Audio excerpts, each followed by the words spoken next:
থানার বৃহস্পতিবার ফোন দিয়ে আমাদেরকে কন্ট্যাক্ট করে শফিককে অ্যারেস্ট করেছে আমাদের সাংবাদিক শফিক ভাই।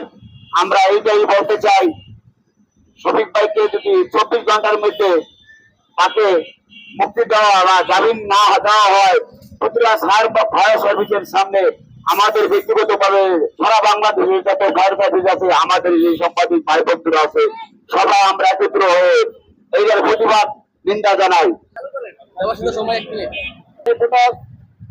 আয়োজিত আজকের এই মানববন্ধন, একজন সাংবাদিকের পক্ষে।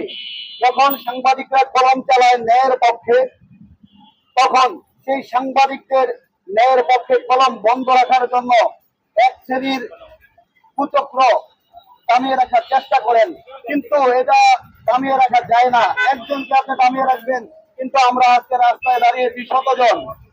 এরকম প্রত্যেকটি জায়গায় জায়গায় আজকে মানববন্ধন হচ্ছে।